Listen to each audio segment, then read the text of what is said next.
प्रश्न ये है कि दृश्यत्व समान होने पर भी जिस दृश्य में दो प्रकार देखा जाता है, दो प्रकार का विभाग देखा जाता है। एक दृश्य है जहाँ जीवन है, जहाँ अनुभूति है, जहाँ संवेदना है, जहाँ चेष्टा है, प्रतिक्रिया है, जैसे देह में, इंद्रियों में, मन में, बुद्धि में। तो दृश्यत्व तो इसमें भी है और पत्थर में, पुस्तक में, टेबल में, कुर्सी में, माइक में, दीवार में दृश्यत्व यहाँ भी है। सो दृश्यत्व धर्म दोनों जगह समान होने पर भी यह विभाग दिखाई देता है। इसका हेतु क्या है, क्यों है ये विभाग? वो विकल्प दिया, क्या ऐसा कहा जाए कि चेतन की सन्निधि के कारण ये विभाग है? और अगर सन्निधि के कारण है तो चेतन किसी की सन्निधि में है, किसी की सन्निधि में नहीं है, इसका हेतु क्या होगा? दो विकल्प हो सकते हैं, या तो चेतन टुकड़े टुकड़े है, अनेक चेतन है, व्यापक नहीं है। इस विभाग का यदि ये उत्तर दिया जाता है तो चेतन की व्यापकता और चेतन की अखंडता दोनों पर ही आक्षेप होता है। आक्षेप का केंद्र दो हो गया, चेतन की व्यापकता, चेतन की अखंडता। न केवल चेतन परिच्छिन्न होगा बल्कि वह खंड खंड होगा, अनेक होगा। तो अनेक चेतन हैं, तो जिस जड़ की सन्निधि में जो आ गया तो वहाँ जीवन दिखाई देता है, ऐसा उत्तर है क्या? तो साधक का पहला प्रश्न यही है।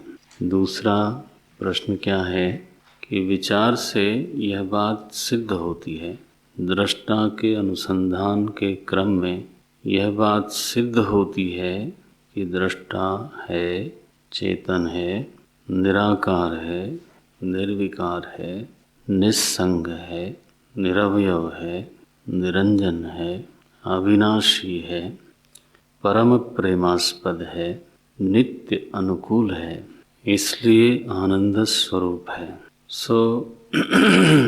चूँकि ये निष्पत्तियाँ विचार से निष्पन्न होती हैं और इन निष्पत्तियों का समर्थन श्रुति भी करती है, युक्ति भी करती है और अनुभूति भी करती है, तो इनके निषेध करने का तो कोई प्रश्न ही नहीं है। तो ऐसा दृष्टा है और वो आत्मा है, क्योंकि वो अंतरंग है।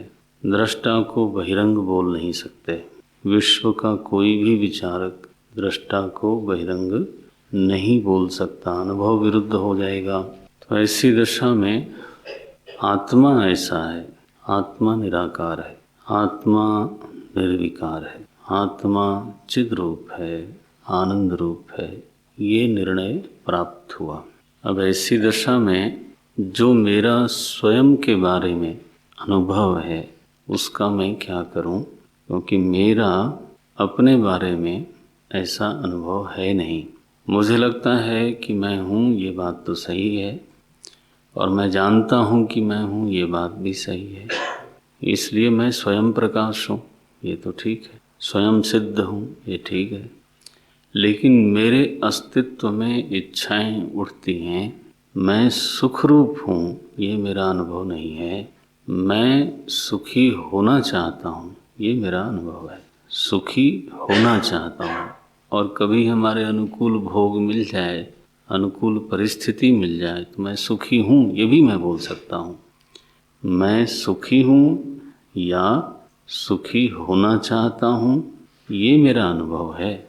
मैं सुखरूप हूँ, ये अनुभव नहीं है। फिर मुझ में कर्तृत्व का अनुभव होता है, मुझ में विकार का अनुभव होता है, मुझ में जन्म मरण का भाव जन्म लेता है। मेरा जन्म हुआ और तो जैसे बाकी लोगों का मरण हुआ वैसे मेरा भी होगा। तो मैं के बारे में मेरी जो अनुभूति है वो ऐसी है, और जो विचार से सिद्ध हुआ, जो श्रुति से सिद्ध हुआ और जिसका समर्थन अनुसंधान काल में अनुभूति भी करती है, तो वो बिल्कुल इसके ठीक विपरीत है। वहाँ पर अहम अस्मि ये ठीक है, वो ज्ञान स्वरूप है वो भी ठीक है, लेकिन फिर सुख रूप है, निराकार है, निर्विकार है, निस्सीम है, ये तो दिखता नहीं। तो ये जो संसारी अहम है ये क्या है? ये जो परिच्छिन्न अहम है वो क्या है? ये जो कर्ता भोक्ता अहम है वो क्या है? ये साधक का प्रश्न है। ग्रंथ में भी ये समझना चाहिए और अपने भीतर भी इस प्रश्न को समझना चाहिए। जिसको भीतर ये गांठ खुलेगी, है ना, वो धन्य होगा। नहीं खुलेगी तो कई बार लोग ग्रंथ में पद की, वाक्य की व्याख्या कर ले जाते हैं, संगति हो जाती है, लेकिन ये तो पद है, पदार्थ तो किधर है? भीतर। पदार्थ का शोधन होना चाहिए, पदार्थ का साक्षात्कार होना चाहिए। बड़ी गांठ है ये, तो जीवन लग जाता है इस गांठ को खोलने में, बल्कि कई जन्म भी लग सकते हैं, ऐसा गीता में कहा गया। अनेक जन्म संसिद्धा ततो याति पराम गतिम कालेन आत्मनि विन्दति। ये जो पदार्थ का साक्षात्कार है इसमें समय लगता है, कालेन, और वो समय भी निरंतर साधना में बीते तो, अन्यथा केवल काल बीत जाए तो ऐसा काल तो अनादिकाल से बीत ही गया है। काल बीतने से नहीं, साधना में काल बीतने से। देखो अब इसका उत्तर देते हैं। 6वां श्लोक यहाँ से शुरू होता है और 12वें श्लोक तक इस प्रश्न का उत्तर है। व्याख्या है, 7 श्लोकों में व्याख्या की गई। बहुत महत्वपूर्ण श्लोक हैं ये। तो स्वामी जी क्या बोलते हैं? चिच्छाया वेशतो बुद्धौ भानम धीहि। बस इतना वाक्य पहले लें। चिच्छाया वेशतो बुद्धौ भानम धीहि। बुद्धौ, बुद्धि में चेतना की छाया प्रविष्ट हुई। चिच्छाया वेशतो बुद्धौ, आवेशतो बुद्धौ। वेशतो माने आवेशतः। विष धातु का अर्थ होता है प्रवेश करना। विष धातु में प्र उपसर्ग लग करके प्रविश बनता है, तो यहाँ प्र उपसर्ग न लगा करके क्या लगाया? आ उपसर्ग लगा दिया। ये आवेश, प्रवेश। ये तो आवेशतः, आविष्ट होने के कारण, आवेशतः आविष्ट होने के कारण, प्रविष्ट होने के कारण। कौन प्रविष्ट हुआ, कहाँ प्रविष्ट हुआ, ये प्रश्न आया। तो चित छाया आवेशतः, चेतना की छाया प्रविष्ट हुई। कहाँ? बोले बुद्धौ, बुद्धि में। तो सिद्धांत ये है कि चेतना निराकार होने से व्यापक है और उसकी व्यापकता का, उसकी निस्सीमता का कोई प्रतिबंध दिखाई नहीं देता। भाई आकार ही प्रतिबंध का हेतु बनता, आकार ही सीमा का हेतु बनता है, आकार ही व्यापकता को प्रतिबंधित करता है। आकार है नहीं और फिर कोई कहे कि वो सीमित है, तो कहने में कोई हर्ज नहीं है, लेकिन सीमा को भी सिद्ध करना पड़ेगा कि उसको सीमित करने वाले तत्व क्या हैं, ये तो कहना पड़ेगा। कोई भी वचन बोलने के बाद उसकी सिद्धि तो करनी पड़ेगी। अगर मैं किसी चीज़ को सीमित कहूँ तो मेरा दायित्व तो होगा कि मैं वो सिद्ध करूँ कि वो किस प्रकार से सीमित है। तो आकाश को कोई निराकार कहे और फिर कहे कि वो सीमित है ना, तो ये कैसे कहोगे आप? किसी चीज़ को आप अविनाशी कहो और कहो कि काल में सीमित है, काल में सीमित है तो अविनाशी कैसे होगा? किसी चीज़ को अजन्मा कहो और कहो कि काल में सीमित है। काल में सीमित वस्तु का लक्षण क्या है? वे काल में घिरी हुई हो, पहले भी काल था, बाद में भी काल होगा, बीच में वो चीज़ है, माने उसका जन्म हुआ और मरण हो। तो उसको आप मना करते हो, नो देती न अस्तम एति, अकाल मूरत हो गई वो। तो फिर तो एक बार काल से अपरिछिन्न कहने के बाद आप फिर उसको सीमित कहने की बात कैसे करते हो? तो चेतना निराकार होने के कारण, अविनाशी होने के कारण, निर्विकार होने के कारण व्यापक ही होनी चाहिए, ये विचार की मांग है। और अगर कोई उसकी व्यापकता में संदेह करता है तो संदेह के हेतु उसको बताने पड़ेंगे। सो चेतना व्यापक है, सर्व में व्यापक है। अच्छा, व्यापक शब्द का अभिप्राय विस्तार नहीं समझना आप, वेदांत के शब्द हैं ये, तो प्रचलित बहुत हैं, लेकिन अर्थ कई बार सही मालूम नहीं होता। व्यापक शब्द का अर्थ विस्तार नहीं होता। बोले फिर क्या होता है? व्यापक माने व्याप्य में जो भरा हुआ हो। जब हम किसी को व्यापक कहते हैं तो ये जो शास्त्रीय लोग हैं वो जरूर पूछेंगे किसमें व्याप्य व्यापक संबंध होता है। तो छोटी सी चीज भी व्यापक कहला सकती है वेदांत की भाषा में। अगर एक लौह पिंड में अग्नि समा गई और लौह पिंड बिल्कुल लाल हो गया तो क्या बोलेंगे? अग्नि इस लौह पिंड में व्याप्त है। तो अग्नि व्यापक है और लौह पिंड व्याप्य है, और अग्नि को क्या कहेंगे? व्यापक। और घटना क्या घटी? व्याप्त। देखो, एक चम्मच चीनी एक गिलास जल में व्याप्त हो सकती है। तो अब चीनी को मैं व्यापक बोलूँगा, आप कहोगे जब पानी ज़्यादा तो पानी ही है। ये जब विस्तार को हम व्यापक समझते हैं तो वो तो गलती हो गई। आप समझते हो ना? व्याप्य में व्यापक को व्याप्त होना चाहिए, तभी उसका नाम पड़ेगा व्यापक। तो जब आप चेतना को व्यापक कहते हो तो व्याप्य क्या है? अगर दृष्टा व्यापक है तो व्याप्य क्या है? बोले दृश्य। नेचरली दृष्टा दृष्टा में व्यापक तो नहीं होगा, तो समस्त दृश्यों से उसकी सन्निधि है। बोले ठीक है। तो प्रश्न ये है कि फिर एक में जीवन दूसरे में जीवन नहीं, इसका हेतु क्या? बोलते हैं चेतना बुद्धि में प्रविष्ट होती है। क्यों प्रविष्ट होती है? क्योंकि बुद्धि में चेतना के प्रतिबिंब को ग्रहण करने की सामर्थ्य है।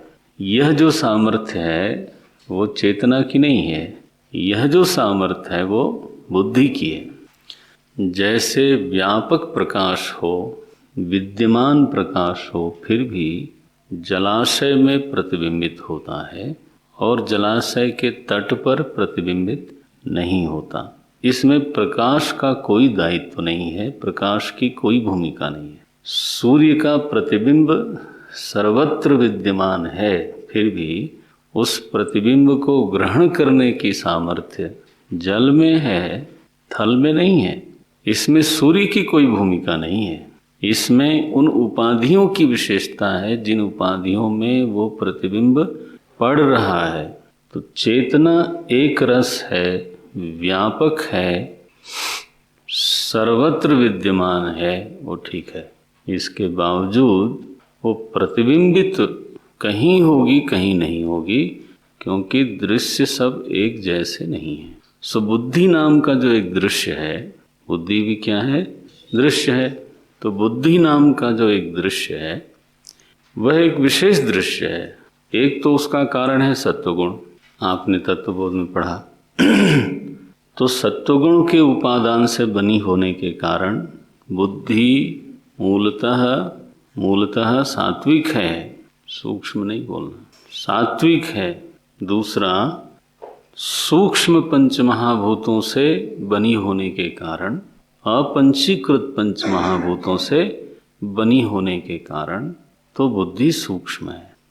तो बुद्धि की विशेषता में दो बातें गिनी जा सकती हैं। क्या क्या? एक वो सूक्ष्म है और दूसरी वो सात्विक है। बुद्धि मूलतः सूक्ष्म और सात्विक है। हेतु क्या? क्योंकि उसका उपादान कारण सूक्ष्म है और उसका उपादान कारण सत्व गुण है। ध्यान रखना, अगर केवल सूक्ष्म हो तो प्रतिबिंब ग्रहण की योग्यता उसमें नहीं हो। केवल सूक्ष्मता प्रतिबिंब ग्रहण की योग्यता नहीं बनाती। प्रमाण क्या है? जैसे प्राण तत्व सूक्ष्म है, पढ़ा आपने, वो भी सूक्ष्म पंचमहाभूत से ही बना है, लेकिन उसमें तो ज्ञान प्रकट नहीं हुआ। क्यों? क्योंकि उसका उपादान कारण रजोगुण है। ये देख, ठीक है, पकड़ में आया ना? इसलिए थोड़ा सावधान रहना कि प्रतिबिंब ग्रहण की योग्यता क्या है। वो दो हैं, एक तो सूक्ष्मता, दूसरे सात्विकता। बाकी दृश्यों में वो बात नहीं है। दृश्य सभी हैं, लेकिन बाकी दृश्यों में वो बात नहीं है। बाकी दृश्य में या तो स्थूलता है, या अगर सूक्ष्मता है भी तो वो रजोगुण का परिणाम है। सो इन दो योग्यताओं के कारण चित छाया बुद्धौ आवेशतः, चेतना की जो छाया है वो बुद्धि में प्रविष्ट हुई। उससे क्या हुआ? जैसे ही बुद्धि चित प्रतिबिंब युक्त हो गई, जैसे ही बुद्धि चेतना की छाया से संपन्न हो गई, भानम धीहि, क्या शब्द दिया? भानम धीहि। अब जो बुद्धि निर्जीव थी, अब क्या हुई? भानम, सजीव हो गई, दिखाई नहीं देने लगी, बुद्धि सजीव हो गई।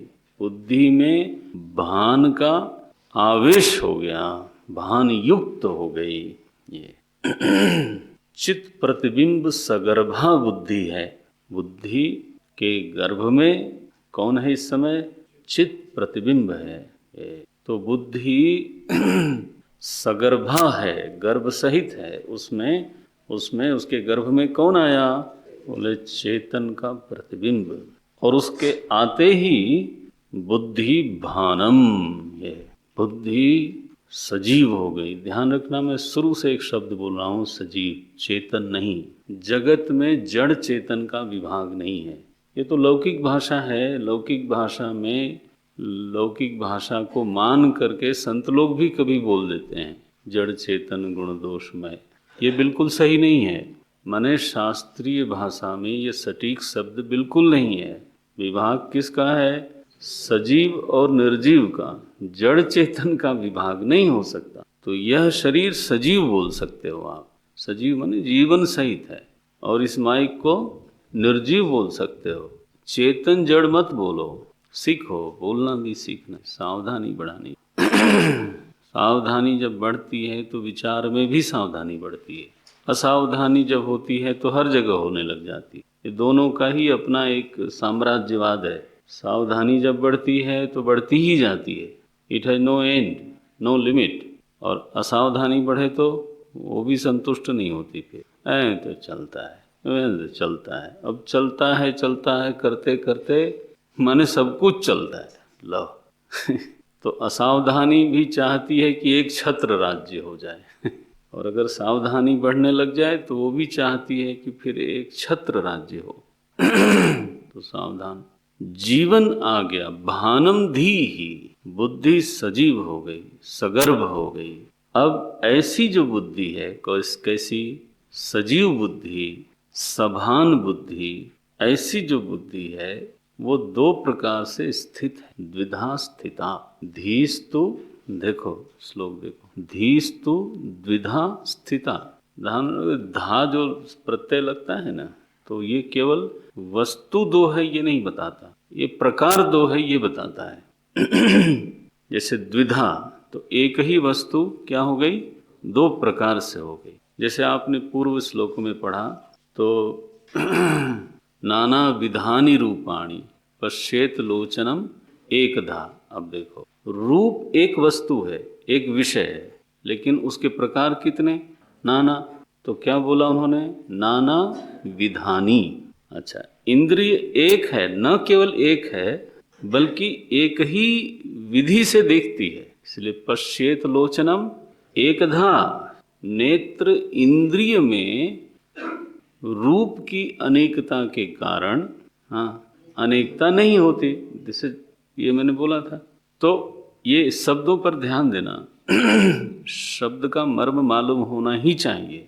एकधा, द्विधा, नाना विधा, ये बोला। तो यहाँ क्या बोलते हैं, भानम धीस्तु द्विधा स्थिता, वस्तु कितनी हुई, एक, क्या नाम है उसका, धी, बुद्धि। कैसी बुद्धि, सजीव, हाँ, जीवन सहित, चित्त प्रतिबिंब युक्त बुद्धि। ऐसी जो बुद्धि है वो द्विधा स्थिता, दो प्रकार से स्थित है। क्या दो प्रकार हैं, एका अहंकृति, श्लोक पे ध्यान देना। हम किसी दिन आपको किसी कक्षा में एक आदमी को खड़ा करके पूछ सकते हैं, इस श्लोक का केवल अनुवाद कर दो, व्याख्या नहीं, अनुवाद कर दो। वो आना चाहिए, व्याख्या की मैं अपेक्षा नहीं करता हूँ, लेकिन अनुवाद तो जरूर होना चाहिए, क्योंकि आप सुन रहे हो। एका अहंकृति, तो दो प्रकार से बुद्धि स्थित है। उसमें पहला प्रकार क्या है, एका अहंकृति, एक तो अहंकृति है। अन्यास्यात्, ग्रंथ देखो, अन्यास्यात् अंतःकरण रूपिणी, और बुद्धि की दूसरी स्थिति क्या है, अंतःकरण रूपिणी। बुद्धि का दूसरा विभाग अंतःकरण रूप है। अब देखो विचित्र है, पूरा ही अंतःकरण है, बोले नहीं, जो दूसरा विभाग है वो अंतःकरण रूप है, पहला विभाग अहंकृति रूप है। सो सजीव बुद्धि दो प्रकार से स्थित है, एक अहंकृति रूप से, अहंकार रूप से, और एक अंतःकरण रूप से। वाह! अब यह जो विभाग किया गया, विद्यारण्य स्वामी जी ने यह जो विभाग किया, चिंतन में ये बहुत सहयोगी। हम लोग प्रायः अंतःकरण चतुष्टय पढ़ते हैं, आपने तत्वबोध में पढ़ा, आगे भी कई ग्रंथों में पढ़ेंगे। अंतःकरण चतुष्टय, उसमें चार चीजें गिनाई जाती, मन, अहंकार। अब यहाँ वो नाम नहीं लिए गए, यहाँ कहा गया कि एक अहंकार है, दूसरा अंतःकरण है। विद्यार्थी को प्रश्न आना चाहिए कि अंतःकरण तो फिर चार हैं, बोले नहीं, ये विभाग दो करो। ये वही विभाग है जिसको रमण महर्षि ने पालन किया, और उसी रीति से वो सोचते थे। आपने अभी भी तत्वबोध में पढ़ा, वृत्तयस्तु अहम वृत्तिम आश्रिता। विभाग क्या है, दो। रमण महर्षि ने एक अंतःकरण में दो विभाग माना, इदम वृत्ति और अहम वृत्ति, बस। तो ध्यान रखना, भीतर एक चीज है, उसको देखने का आचार्यों ने अलग अलग तरीके से उसको देखा।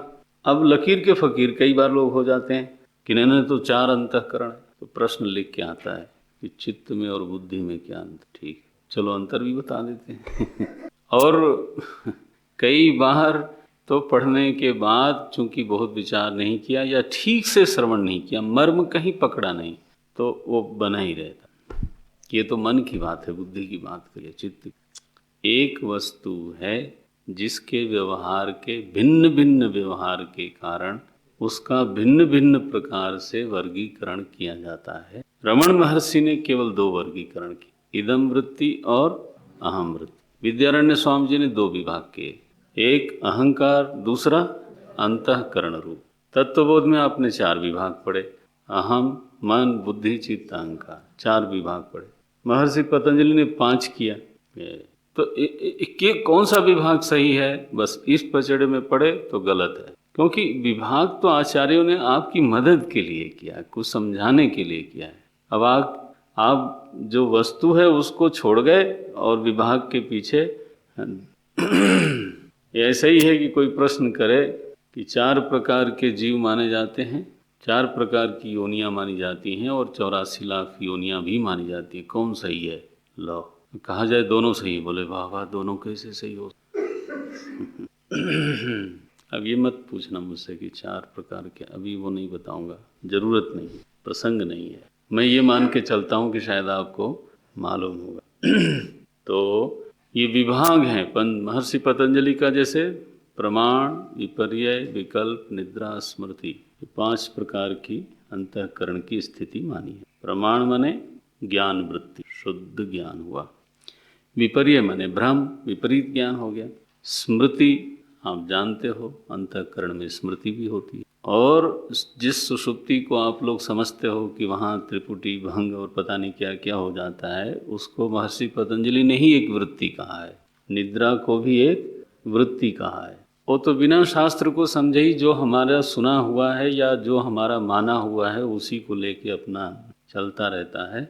सत्यान्वेषी साधक को उन धारणाओं को डस्टबिन में डाल देना चाहिए पहले, और फिर जो शास्त्रीय बात है जहाँ से वो शब्द आया है वहाँ देखना चाहिए वहाँ क्या है। सो प्रमाण, विपर्यय, विकल्प, निद्रा, स्तुति। विकल्प शब्द का अर्थ वहाँ क्या किया?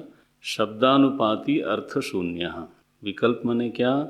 वहाँ पर विशेष प्रसंग में माने हमने शब्द सुना, मानो प्रवचन में कई बार ऐसा आपको अनुभव होता होगा, कोई शब्द हमने बोला, उसका अर्थ आपको स्फुरित नहीं हुआ। शब्द तो सुना ना, लेकिन अर्थ स्फुरण नहीं हुआ। अब बुद्धि अटक गई। क्या बोलते हैं लोग? यही शब्द है ना, अटक गई। अटक गई का क्या मतलब है? अटक गई का मतलब ये है कि आगे जो बोला गया वो हमने नहीं सुना। ये तो क्या मतलब हुआ कि शब्द सुनने के बाद शब्द के अर्थ का आकार तो बुद्धि ने नहीं लिया। अगर आकार ले लेती तो अर्थ ज्ञान हो जाता। तो अर्थ स्फुरित हो नहीं हुआ तो अर्थ का आकार कैसे ले? तो बुद्धि ने अर्थ का आकार नहीं लिया, लेकिन एक विचित्र सा आकार बुद्धि में बन गया, जिसकी वजह से जो आगे आने वाले शब्द थे उनको उसने जगह नहीं दी। उसको बोलते हैं अटक गया। उसको लोग बोलते हैं, माने दे ट्राई टू एक्सप्रेस कि भीतर क्या हुआ, तो उसको लोग, कई लोग बोलते हैं फंस गया, मैं वहीं फंस गया। बुद्धि उस नहीं समझे हुए के साथ ऑक्युपाइड हो गई, अंग्रेजी में ऐसे समझो। अब she is occupied there and that's why she can not allow anything else to come. पड़ी हुई ऐसी स्थिति को जिसमें अर्थ शून्य है लेकिन शब्द है, शब्दानुपाती अर्थ शून्य, ऐसी जो बुद्धि की स्थिति है उसका एक नाम दिया विकल्प। अब आप तत्वबोध वाला संकल्प विकल्प वहां मत ले आना, है ना, क्योंकि मैंने कहा कि जिस शास्त्र का जो शब्द है उसकी परिभाषा वहीं देखनी चाहिए। अब भागवत जी से कृष्ण भगवान का नाम ले आओ और, है ना, अर्थ फिल्मी कर दो। गोपी कृष्ण पिक्चर है उसका ले आओ, तो ये तो मूर्ख है, फिर छल है, अपराध मानूंगा मैं तो उसको। तो उन्होंने बुद्धि की ये 5 तरह की वृत्तियों को पहचाना और 5 विभाग कर दिया। बुद्धि में सही ज्ञान होते हैं, एक तो बहुत बड़ा हिस्सा ये है। दूसरा, भ्रम भी होता रहता है, गलतफहमी भी होती रहती है, तो उसको वे क्या बोलेंगे? विपर्यय। कई बार एक चीज़ नहीं भी समझ में आती है और फंसी रहती है बुद्धि, तो विकल्प। बुद्धि में स्मृतियाँ आती हैं तो स्मृति, और बुद्धि जब सो जाती है तो वो बुद्धि की स्थिति है, बुद्धि वृत्ति की स्थिति है निद्रा। निद्रा की परिभाषा है योग दर्शन में, अभाव प्रत्ययालंबना वृत्ति निद्रा। देखो कितना स्मरण, जब मैं बोलता हूँ आप लोगों को लगता है कितना याद किया जाए। नहीं याद हो तो आप क्या क्या बोलोगे और क्या सोचोगे? मनमानी बोलोगे और मनमानी सोचोगे, बस वही चलता रहता है। उससे मेरा बहुत विरोध है। अभावाकार वृत्ति का नाम निद्रा है। देखो कैसी बढ़िया परिभाषा देती, अभाव प्रत्ययालंबना वृत्ति निद्रा। बहरहाल विषय ये है कि अंतःकरण के विभाग हमारी सुविधा के लिए, हमको समझाने के लिए आचार्यों ने अलग अलग किए। यहाँ दृक् दृश्य विवेक में 2 विभाग किए गए, द्विधा स्थिता, और बहुत ही बढ़िया, हमारे लिए बिल्कुल अनुकूल विभाग है ये, हमारे चिंतन को बहुत सहयोग करता है। इसको ऐसा समझो कि एक करणात्मक है, एक कर्त्रात्मक है। अंतःकरण का एक हिस्सा करणात्मक है, दूसरा कर्त्रात्मक है। मुझे स्मरण है महाराज जी की सभा में मुझे बोलने को कहा गया, महाराज जी ने कहा तो मैंने ये प्रश्न उठा दिया, और महाराज विद्वान संत लोग बैठे थे तो उस पर चर्चा हो गई, और कहना चाहिए कि वो हल नहीं हुआ।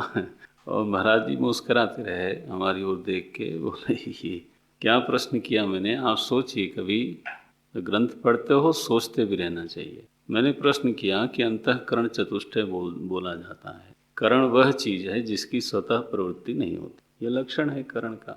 न स्वतः प्रवृत्ति होती है, न उसका स्वयं का कोई प्रयोजन होता है, उसको करण कहते हैं। ठीक है ना? नौ, अगर अहंकार को भी करण माने, प्रश्न सुनो, अहंकार को भी अगर हम करण माने तो उसका कर्ता कौन है? If you take seriously then question will come. और अगर आप सोचते हो ठीक है चलता जाए तो कोई सीरियस प्रश्न आएंगे नहीं। अहंकार को अगर हम कारण मानते हैं तो उसकी स्वतः प्रवृत्ति नहीं होगी, उसका स्वयं का कोई प्रयोजन नहीं होगा। तो किसका प्रयोजन है ये प्रश्न आएगा, और कौन उसका प्रयोजक है, प्रेरित कौन करता है। आप कहो, अगर कहो कि आत्मा, अगर कहो कि आत्मा उसका प्रयोजक है और आत्मा का प्रयोजन है, तो आत्मा ही सविकारी हो गया, क्योंकि फिर आत्मा में प्रयोजन मानना पड़ेगा और आत्मा में कर्तृत्व मानना पड़ेगा। करण का कोई न कोई कर्ता होता है। तो हमने वहाँ कहा कि अहंकार, मेरे समझ में ऐसा आता है कि अहंकार करण रूप नहीं है। ओ महाराज, और इसलिए अंतःकरण चतुष्टय शब्द पर पुनः विचार होना चाहिए, ये बोल दिया मैंने। दंडी स्वामी लोग बैठे थे लाइन से, महाराज जी बैठे थे, स्वामी निश्चलानंद जी बैठे थे, गोवर्धन पीठ के शंकराचार्य हैं इस समय। लेकिन वो विचार तो विचार है, उसमें कोई हिचक क्यों, प्रश्न है तो है।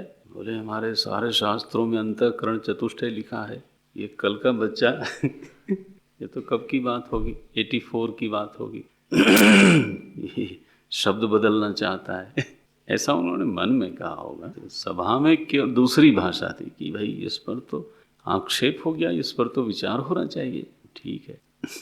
इसलिए विद्यारण्य स्वामी जी का विभाग बहुत बढ़िया लगता है कि बुद्धि में ही कर्त्रात्मक स्थिति है, उसका नाम है अहंकृति। देखा, महीने देखो। और दूसरी जो स्थिति है वो कैसी है, कैसी है, करणात्मक है। तो वो क्या हुआ, जिसको आप मन बुद्धि चित्त कह सकते हो तत्वबोध की भाषा में, वो कैसे हैं, बोले वो करणात्मक हैं। करणात्मक का अर्थ समझते हो कि वो स्वतः प्रवृत्ति उनकी नहीं है और उनका स्वयं का प्रयोजन नहीं है। मन संकल्प करेगा, it becomes the instrument for ego. मन में करणत्व नाम का धर्म है, चित्त में करणत्व नाम का धर्म है, बुद्धि में करणत्व नाम का धर्म है, लेकिन अहंकार में करणत्व नाम का धर्म नहीं है। क्या है, कर्तृत्व है ये, और प्रयोजन होने के नाते भोक्तृत्व है ये। ऐसा विभाग हो गया। आप कभी ये ध्यान करते समय इन्हीं चीज़ों का साक्षात्कार करना चाहिए साधक को, भीतर प्रवेश करके देखना, यानी बुद्धि को निश्चय करना है। निश्चय करना और निश्चय करने की प्रक्रिया ये करण है, इट फैसिलिटेट। संकल्प विकल्प करना एक करण है, करणात्मक प्रवृत्ति है।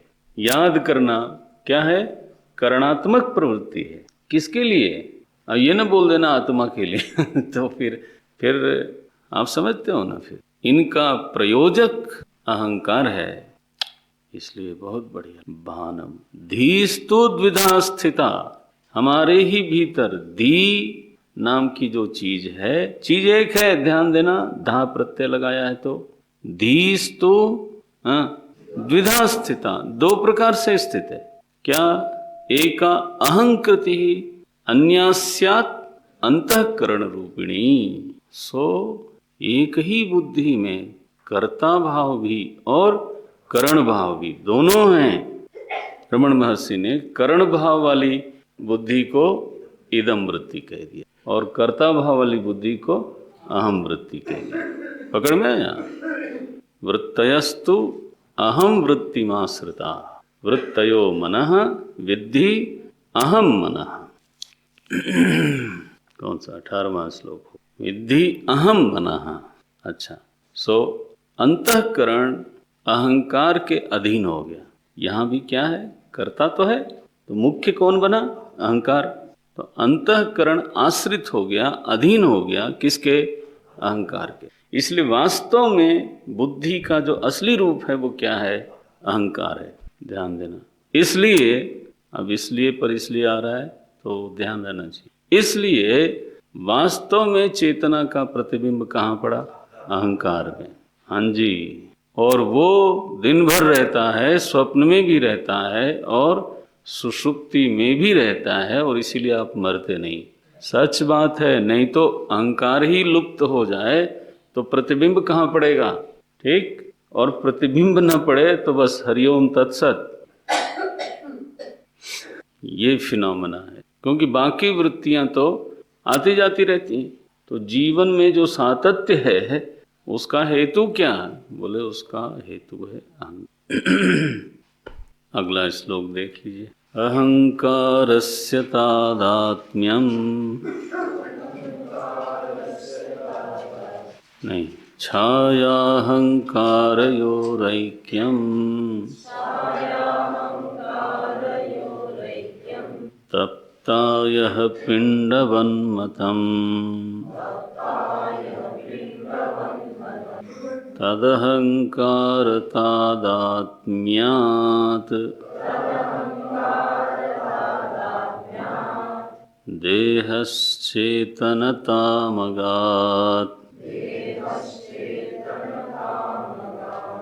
देहश्चेतनतामगात्। वाह, क्या बोलते हैं। अब देखो, बुद्धि में चेतना की छाया प्रविष्ट हुई, पहला वाक्य ये था। अब वो बुद्धि शब्द छोड़ दिया उन्होंने, अब क्या शब्द लेके चलते हैं? अहंकार। याद रखना, अहंकार शब्द का अर्थ क्या है? बुद्धि। हाँ, और बुद्धि शब्द का अर्थ क्या है? अहंकार। ये सो छाया अहंकार यो हो। छाया माने चित्त प्रतिबिंब, चेतना की चित्त छाया, और अहंकार, इन दोनों में देखो ऐक्यम, ऐसा ऐक्य हो गया। छाया अहंकारयो हो ऐक्यम, ऐक्यम नहीं, ऐक्यम, ऐ भाववाचक से, ऐक्यम सिद्धम, दोनों में एकता हो गई, ऐक्य भाव हो गया। बोले महाराज दो दो चीजें हैं तो दो कहिए, ऐक्य कैसे कह दिया आपने? और अगर ऐक्य है तो किस प्रकार का ऐक्य है? माने ऐक्य हैज टू बी डिफाइंड। उस ऐक्य को परिभाषित करिए, सुनिश्चित करिए, किस प्रकार का ऐक्य है। आप ध्यान देना, ऐक्य माने कैवल्य नहीं होता। कैवल्य किसको बोलते हैं? जैसे कोई कहे कि घट घड़े से एक हो गया, घट घड़े से एक हो गया, तो वहाँ दो हुए, दो थे क्या जो दो एक दूसरे से मिले? मिलना चाहे जितना प्रगाढ़ हो, लेकिन उसमें भेद होगा कि नहीं? रहेगा ना। ये कैवल्य माने क्या? केवल भाव। घट और घड़ा का मिलन नहीं हुआ, वहाँ है ही केवल घड़ा। एक आदमी 5 साल बाद मिला, वो उनका मित्र था, गले मिले, घर में पहले फोटो टांग रखी, तो वो फोटो में मूंछ थी उनके, और अब जब ये आए बम्बई के साहब बन के, अब पहले वाला शब्द नहीं बोलना तो तो क्या बोलते हैं, साहब बन गया, ऐसे कोई गाना है तो वो ना बोलना आप लोग तो मूंछ सफा चट। तो मित्र दूसरा था, उसने कहा ये कौन है? बोली ये वही हैं जिनका फोटो टंगा हुआ है, जिनके बारे में हम आपसे पहले बताते थे। ये वही हैं, वही रमेश हैं, 5 साल पहले वाले रमेश हैं। अब 5 साल पहले वाले रमेश का आज के रमेश से क्या हुआ?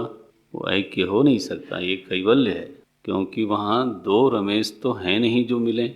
समझ में आता है? इसलिए हम लोग कैवल्य, जो अद्वैत वेदांत है, कैसा? वो कैवल्यवाद में कैवल्य स्थिति को मानता है, ऐक्य नहीं। बोले परमात्मा जीवात्मा एक हो गए, एक हो जाएंगे तो थोड़ा भेद रहेगा जनाब चाहे जितना मर्जी सायुज्य कर लो। तो यहाँ स्थिति क्या है? ऐक्यम न तो कैवल्यम, दोनों के बीच में छाया अहंकारयो हो ऐक्यम। गॉड। बोले महाराज ये ऐक्यम का कोई दृष्टांत बताओ। तप्त अयह पिंडवत मतम, केन मतम? ऋषिभि मतम, आचार्य ही मतम, आचार्यों के द्वारा ऐसा माना गया, ऋषियों के द्वारा ऐसा माना गया, सद्गुरु लोगों के द्वारा ऐसा माना गया। मतम, कैसा मतम? तप्त, ग्रंथ देखो, श्लोक मालूम होना चाहिए आपको। तप्त अयह पिंडवत, आगे म होने के कारण त का न हो गया था। पिंडवन जो शब्द है ना, वो शब्द क्या है असल में? पिंडवत। ये तप्त अयह पिंडवत एवं मतम, ऐसा माना गया। क्या दृष्टांत दिया? जैसे अयह पिंड माने लौह पिंड। वो लौह पिंड कैसा है? तप्त अयह, अग्नि में बिल्कुल तपाया हुआ, एकदम लाल लाल दिखता है। तो तप्त अयह पिंडवत। अब स्थिति क्या है कि अग्नि का गोला है, ऐसा कोई बोलता है, बोले वो देखो अग्नि का गोला। अब अग्नि तो गोल नहीं होती। देखो पिंड, अयह पिंड, लौह पिंड ठंडा है, लौह पिंड का आकार है, लौह पिंड में वजन है, भार है। अग्नि में भार नहीं है, मैंने तौला नहीं कभी। अग्नि में उष्णता है, अग्नि में कोई निश्चित आकार नहीं है। ठीक, सो दोनों के धर्म परस्पर विरुद्ध हैं। एक ठंडा है, एक गर्म है, एक का निश्चित आकार है, दूसरे का निश्चित आकार नहीं है। एक भारहीन है, दूसरा भार सहित है, लेकिन अब दोनों का मेल हुआ, ऐक्यम संभूतम, ऐक्य बना। तो स्थिति क्या बनी? बोले आग का गोला है। आग का गोला, गोला आग में कैसे घुसा भाई? तो उसका क्या अभिप्राय हुआ कि अग्नि ने अपना धर्म लोहे को दिया, तो लालिमा लोहे में आई, प्रकाश लोहे में आया जो कि लोहे में नहीं था, उष्णता लोहे में आई, और अग्नि में आकार गया, अग्नि में भार गया।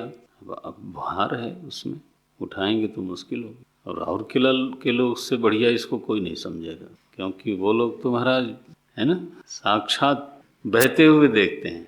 होता है वो लोहा, लेकिन तो अग्नि जैसा लगता है। तो यह जो ऐक्य हुआ वो किस में हुआ? धर्मों में हुआ। एक का धर्म दूसरे, दूसरे का धर्म पहले के साथ बिल्कुल ऐसा मिल गया। लोहे का धर्म है आकार, लोहे का धर्म है वजन, अग्नि का धर्म है लालिमा, अग्नि का धर्म है उष्णता, अग्नि का धर्म है प्रकाश। तो आकार और प्रकाश का योग हुआ, ठीक है, आकार और लालिमा का योग हुआ, आकार और उष्णता का योग हुआ, उष्णता का भार के साथ ही योग हुआ।